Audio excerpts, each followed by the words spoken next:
everybody, David Schuster here. The walls are closing in on Donald Trump. The U.S. House is now expected to have all the signatures needed to trigger votes on releasing the Epstein files.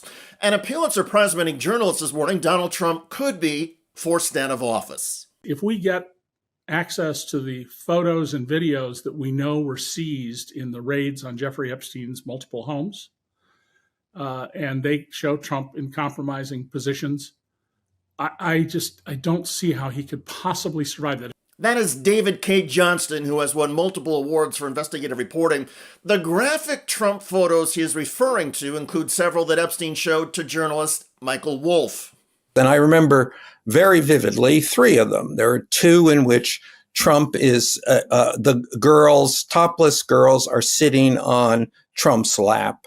And then a 3rd in which he has a stain on the front of his pants, and the girls are kind of pointing at it, sort of bent over, laughing. And those are just some of the photographs. There are reports that Epstein kept other pictures of Trump, as well as videos. And everything in Epstein's safe was seized by the FBI during a raid in 2019. Lawsuit evidence against Epstein has already been publicly released, showing a bawdy birthday greeting allegedly signed by Trump. But friends of Epstein believe that is nothing compared to what the FBI collected and what the Department of Justice has in the unreleased files. Congressional votes to force a public release on everything are coming, and that's because a discharge petition in the U.S. House requiring 218 signatures just got a step closer. I am honored and deeply humbled to stand before you tonight as the 11th District's Congressman-elect. James Walkinshaw just won a special House election and has now signed the Epstein discharge petition. The final signature needed is expected soon following a special congressional election in a heavily Democratic district in Arizona. That would make 218, 214 Democrats and 4 Republicans.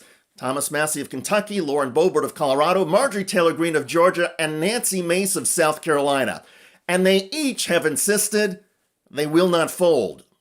I admire Congressman Massey's courage. I admire Nancy Mace's courage, Marjorie Taylor Greene's courage, Lauren Boebert's courage. They are standing with survivors. We have the votes. Let's get a vote this month and get the files released. Once the House vote passes, the measure forcing the files released would then need to get through the U.S. Senate. Senate Republican leader John Thune has said he will try to block it. Overcoming Thune and other Senate Republicans to start debate would require 60 senators, or all 47 Democratic senators and 13 Senate Republicans. The pressure that's on the House of Representatives right now is going to go to the Senate after this passes the House. I think we're going to get a resounding vote on this, and I think he's going to be under more pressure than he realizes. He should do the right thing. You know, there are some people saying that our effort is redundant, that the House Oversight Committee is doing all the work that needs to be done. If that were true, why would the administration and the establishment be so opposed to doing our legislation? The fact is, it's not redundant. Our legislation is necessary, and Senator Thune should bring it up.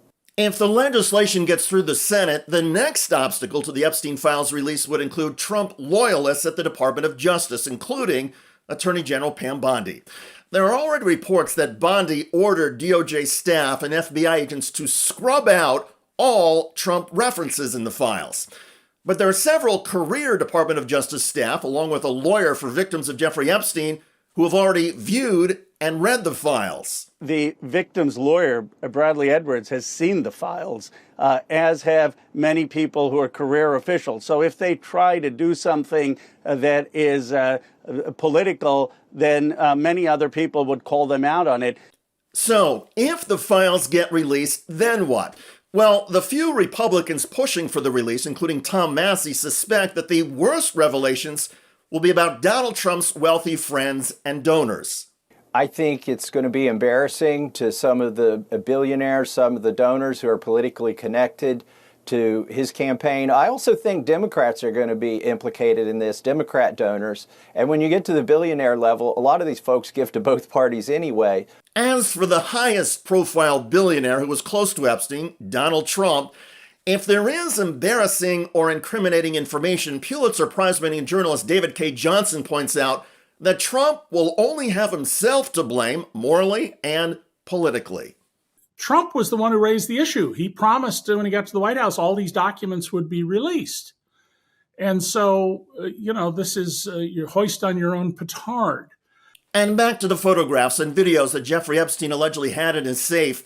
The inference from these materials is that Donald Trump had sex with girls who were younger than 18, girls who Epstein had trafficked and who were forced to submit to Donald Trump and others.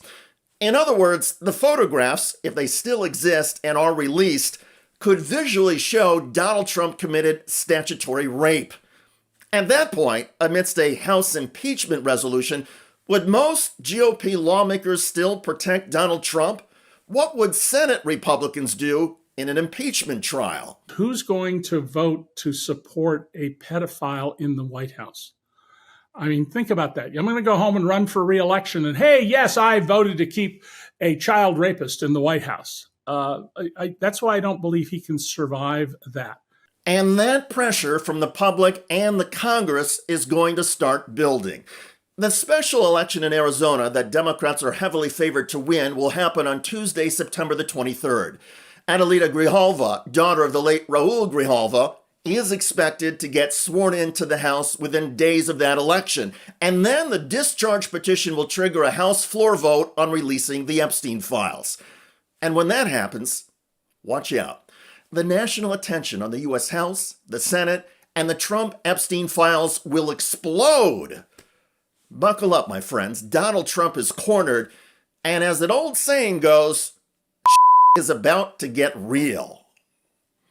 By the way, new details are emerging about Donald Trump's airstrike on a Venezuelan boat, and the disturbing information is undercutting Trump claims. You're looking at video shared by President Trump that his administration says shows the military striking a boat from Venezuela allegedly carrying drugs. The president says 11 were killed in the attack. Now, several news organizations, including the New York Times, are reporting boats suspected of smuggling drugs are said to have turned before U.S. attacked it. Quote, a Venezuelan boat that the U.S. military destroyed in the Caribbean last week had altered its course and appeared to have turned around before the attack started because the people on board had apparently spotted a military aircraft stalking it, according to American officials familiar with the matter. Either it was an act of war, and if it's an act of war, it was never declared by Congress, and only Congress has the power to declare war. Or it was law enforcement. But if it's law enforcement, people have a right to be arrested and to have due process and to have a trial before they're executed. Check out that video at the link below. It generated a lot of comments on YouTube. One of the most popular is from Kelly, who wrote, they were in international waters. That was murder, completely illegal. I hear you. I look forward to reading your comments about the walls closing in on Donald Trump in the Jeffrey Epstein scandal. I'm David Schuster. Thanks for joining us.